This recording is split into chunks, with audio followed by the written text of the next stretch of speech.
already spoken to us and asked a couple of questions, but she's the lady who made the painting to look as good as they do now during her conservation work in 2015, 2016.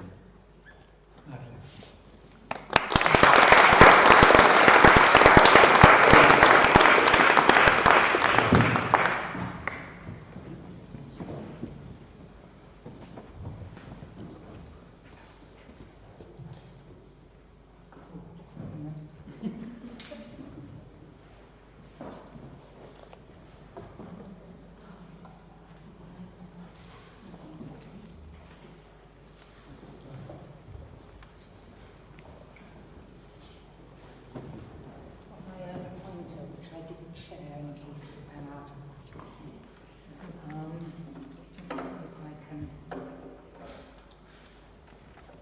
Furthest away one, isn't it? First thing I have to say is that I'm very grateful indeed to Professor Polbinski, who's preempted my talk so that if I'm incoherent, you'll heard it all before. I'm going to have to repeat it because I can't. I'm going to have to repeat it all because I can't extemporize like he can. So I'm sorry, that's quite repetitive. I'm not going to talk about conservation. I want to talk about the physical aspects of the paintings, their original techniques, and the things that have impacted them on their survival and environmental factors and the result of man's neglect and interventions, and how this information can feed into our understanding of the scheme. Starting with the original techniques, I'm not speaking loud enough. I'll try and shout it. I've usually got a booming voice. So the first problem when you're confronted with a large area of blank wall and a story to tell is that you have to divide the surface into workable areas. At Chalgrove, we have very roughly scored lines along the wall, and the horizontal divisions, as with a lot of churches, correspond more or less to the scaffolding platforms to accommodate the painter, and this determines the height of the scene. And we see here that each tier is only very marginally smaller as we go up the wall, but an illusion of height is created because the figures get smaller and the scenes get more crowded. The vertical divisions can be more flexible and can be adapted to the subject matter depicted. The figures are also sketched out with score lines to set the scene. So, can you see a score line here? You can see it very well. You can see the paint goes into it, and it's because and it goes through the beard. Because it would be a bit of a disaster if the carrying poles on either side of the coffin weren't aligned. That would be very obvious. And so these are just a rough guide to the painter. Gone are the days when you can just say, "Next, please." And this is a much more accurate guide for the painter, and they're done in something that's only visible in UV light, and they offer the painter to follow exactly. You can see here that you can't. Oh goodness, I'm in a complete confusion with my pointer. Here that you can't see anything. This is the edge of the breast, and there's nothing visible in normal light. And so there are two systems of marking out the wall. I didn't see any evidence really of techniques being used. They're quite similar gestures, but they're all of different sizes, so I think they must have gone painted according to the guidelines. I just have to say I look very hard for milk coming out of this breast, and there wasn't any. There sometimes is squirting milk, but we don't have that at Chalgrove. The typical plaster layers of English medieval wall paintings consist of a coarse underlayer, a thin finishing or levelling plaster, and a coat of lime white. The layers should be applied wet on wet to get a good bond. Chalgrove is no different. Both the underlayer and finishing plaster have unusually smooth flat finish. Typical paint layers consist of red and yellow earth pigments, charcoal black, and lime white. These are pigments which are stable in the alkalinity of lime. Other pigments often alter, usually to black, another thing you're familiar with already, as sometimes producing very bizarre effects. The medium is normally lime, the pigment thinly bound, and the finish matte. Somebody asked earlier whether stucco paintings were less durable than fresco paintings. No, they're not. The technique, the particles of pigment are gripped in the fresh layer of lime wash, and the fresco technique wouldn't work in England because it's susceptible to damp. So the artist was choosing the technique that was most suitable for the environment, the climate. There are, of course, plenty of examples of variations on this technique themes, especially on later and high-status schemes, but it's useful to start from a norm when considering the paintings at Chalgrove. Here, differences are immediately apparent. Firstly, the fact that all the blood is black. Let's change this slide. And then looking closer, there's an unusual crack clearing and a very shiny finish to the paintings. I had assumed initially that the shine was the effect of fixatives applied by previous conservators, but on closer examination, it's the original paint surface that has a highly polished look. So this is this is a detail of this area, and this is a detail of this area. And actually, where I was sitting, you could see the sheen very clearly on the walls.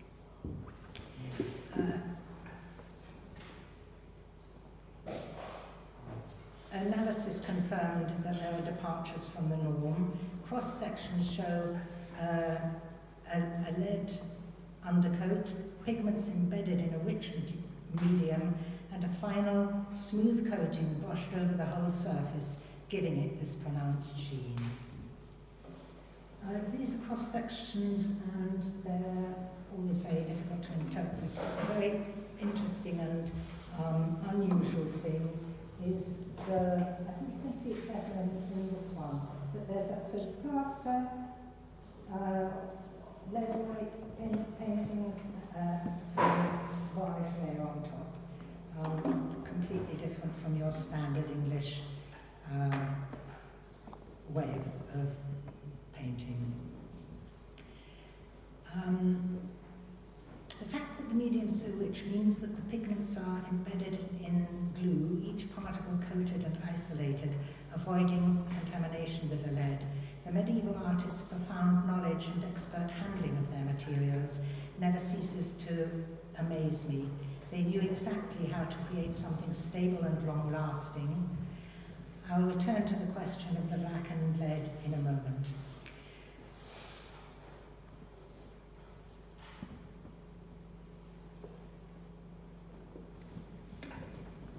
Looking at the paint, there are a lot more colours than pigments.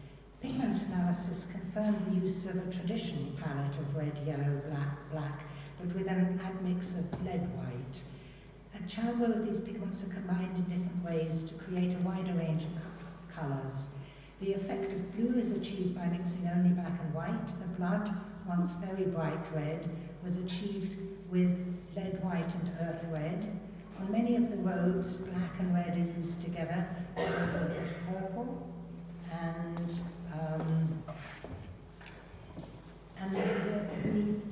the ascension scene here differs from most other scenes, and because it has the pink faces which are red and white mixed again, and the south side of the east wall also has that, and some of the figures in the window displays. But here we have the only instance of yellow and red mixed in this garment to make orange. Don't forget about pointing, I hope you can see the orange. White is used as a positive, not only a background colour. The dove was thought to be missing from the Annunciation scene and to have been shown in glass on the adjacent window. The interruption on the Virgin's halo was taken to be a paint loss, but there are no ragged edges here or disturbance in the finish. It's particularly smooth. It was a bit of a eureka moment when I recognised it as a dove.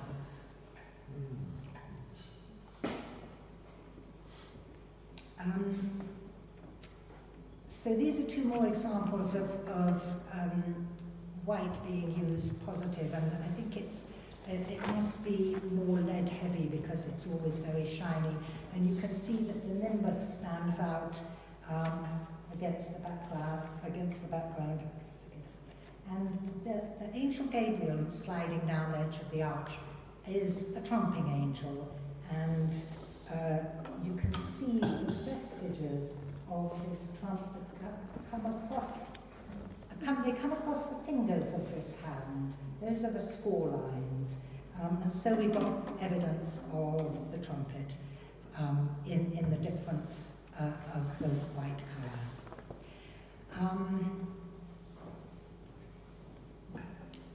Chalk was also used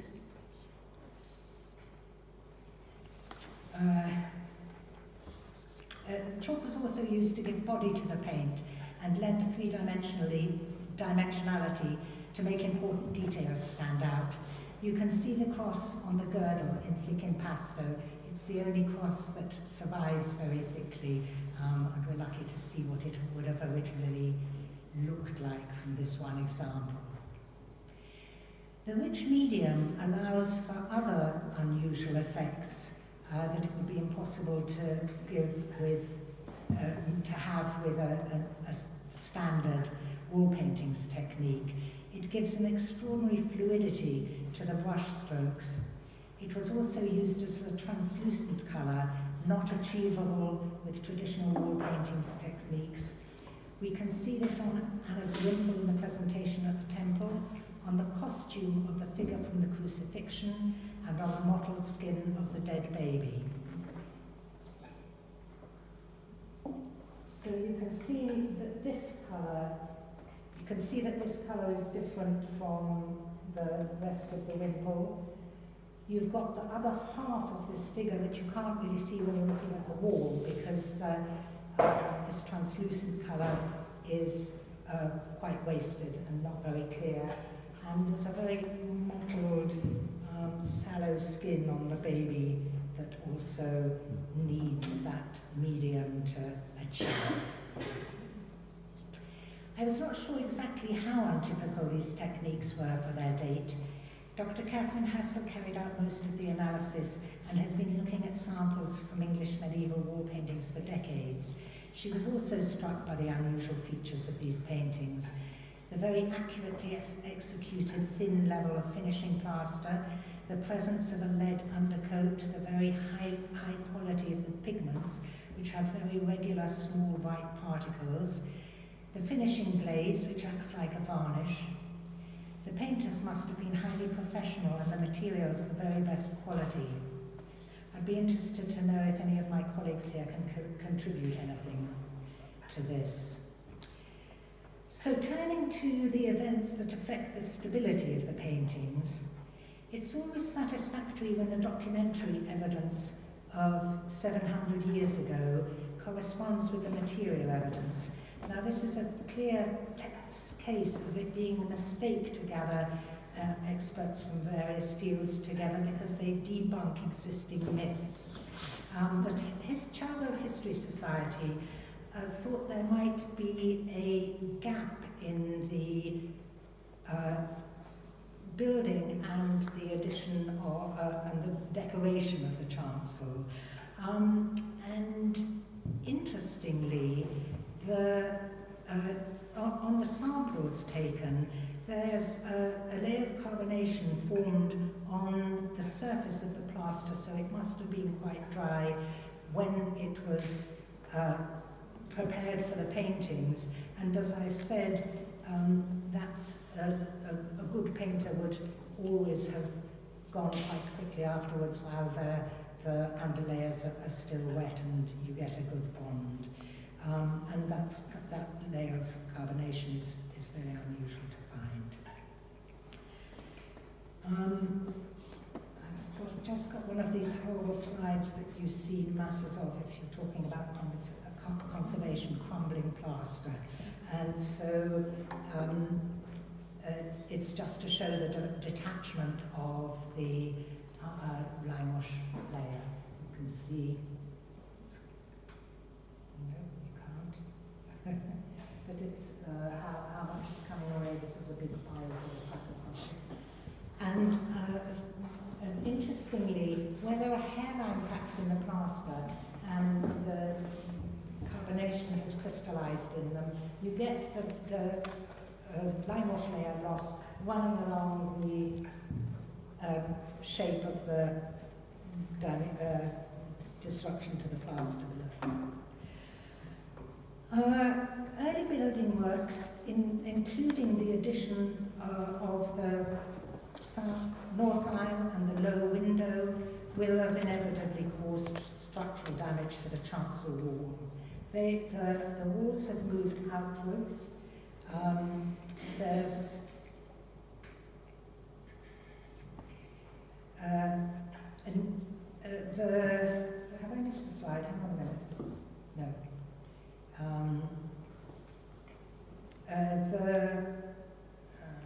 So you can see that the wall plate has stretched. There's a big gap in it. There's slippage in the stones of the east window and large areas of repair in the top corner of each wall. Yes, so you can see I've just done one of them in detail, and actually these missing corners, that's at the east end, and the east end ones are much clearer, but there's also a bit on the west ends as well, and that'll certainly be caused by the outward movement of the walls. The 16th century reference to the ruinous chancel and the fact that the current roof is Victorian indicate further periods of neglect. I'm particularly impressed that something impresses me. I don't know what.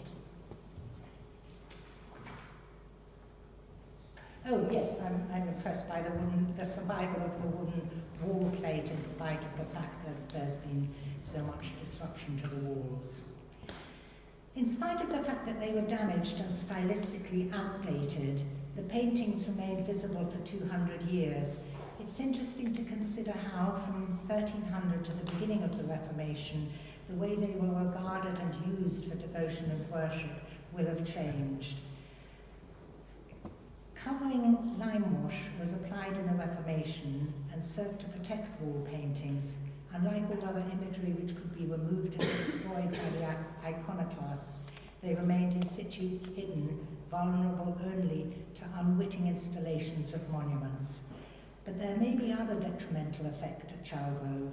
I think this is the most likely moment for the conversion of the lead pigments to black. The original painters had not anticipated that a coating of fresh lime wash would be applied and had not prepared their paint for this. A fashion for stripping plaster in the mid-19th century led to the rediscovery of many medieval schemes, sometimes because they were unfamiliar stylistically and they were considered crude or naive. Sometimes they were deemed too redolent of popishness, and sometimes too fragmentary to be worth keeping. Their survival was a matter of chance, and they were too often destroyed. At Chalrose, the paintings were very brutally uncovered.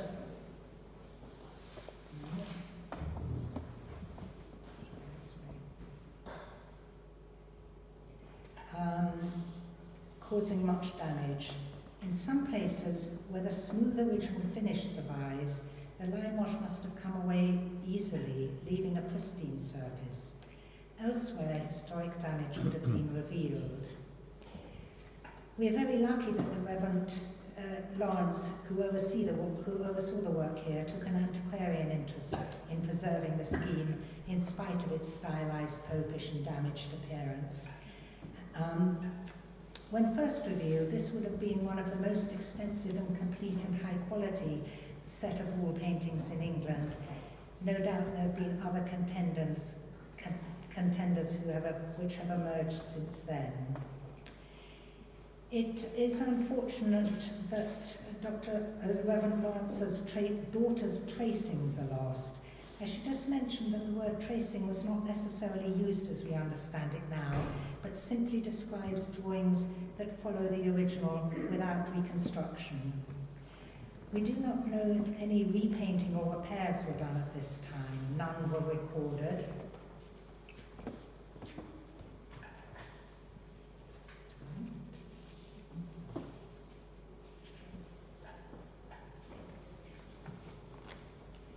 The buckler drawings are not accurate, but give us some idea of how much was decipherable in the 1850s. This is the Nativity, arguably now the most damaged scene, and he was already clearly unable to interpret everything clearly.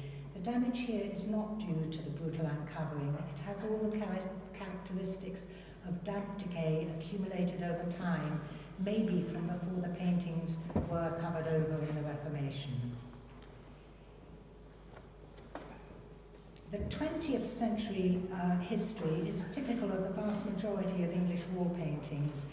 They were coated with wax, which was believed at the time to protect them, but it prevents moisture evaporation and ultimately causes extensive deterioration.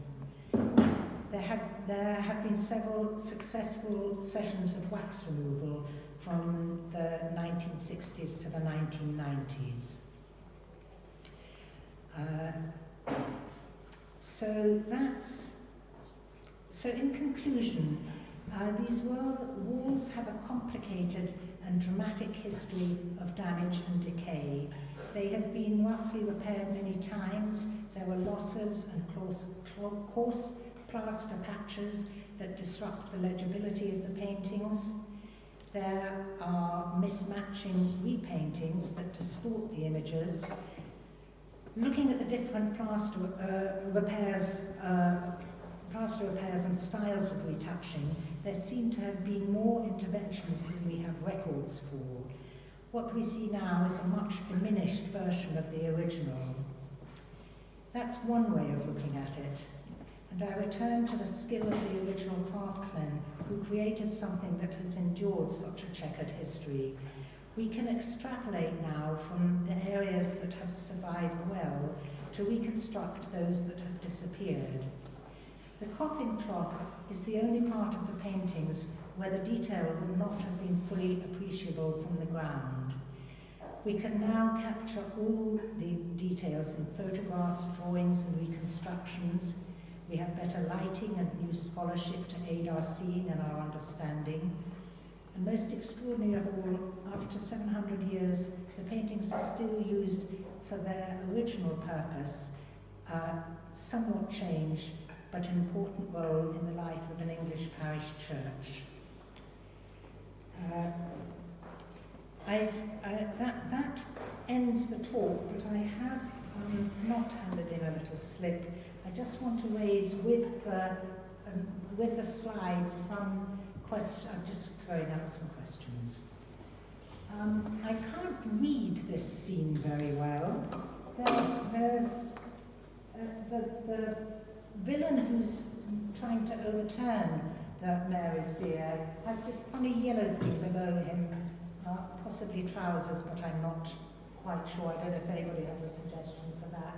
This fellow, you maybe see him more easily here, has a severed neck, his head's falling off, and I'm not quite sure, sorry, I think the slide's not very good. This fellow has his hand coming down behind him. I'm not sure quite what he's doing with that. So if anybody has an idea of what these people are up to, I'd like to know, this is the famous girdle, and I want to know who gets to have a halo. So who this figure is, this is presumably Christ taking bread without a halo, and there's another halo there.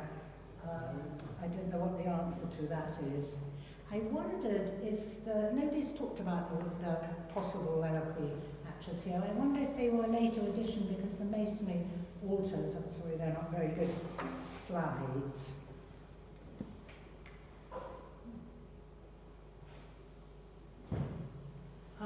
This is Stoke Poges not very far from here, and I thought that the figures were quite similar with their downturned mouths.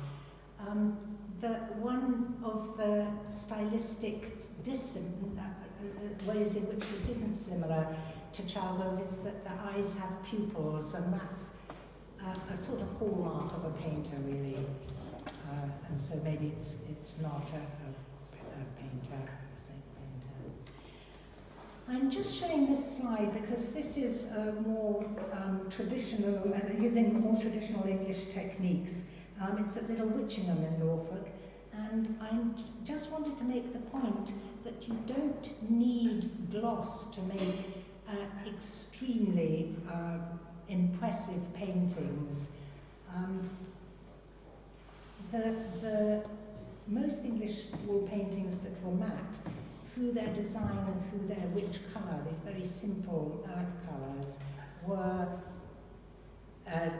completely arresting. And I wonder if the gloss on the paintings at Chalgove was not to do so much with what we think of the purpose of shininess in churches, was to give you a dazzling effect that heightened your religious experience.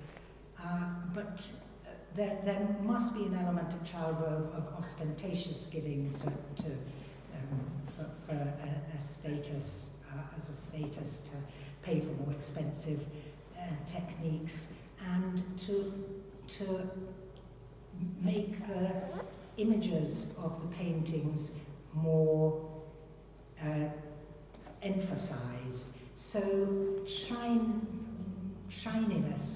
in churches is used in very different ways, and when you have figurative paintings and non-figurative paintings, they tend to be for a completely different function. And I'm not stating that, I'm throwing that out for discussion. I think that's probably the end of me. Yeah. Okay, thank you very much.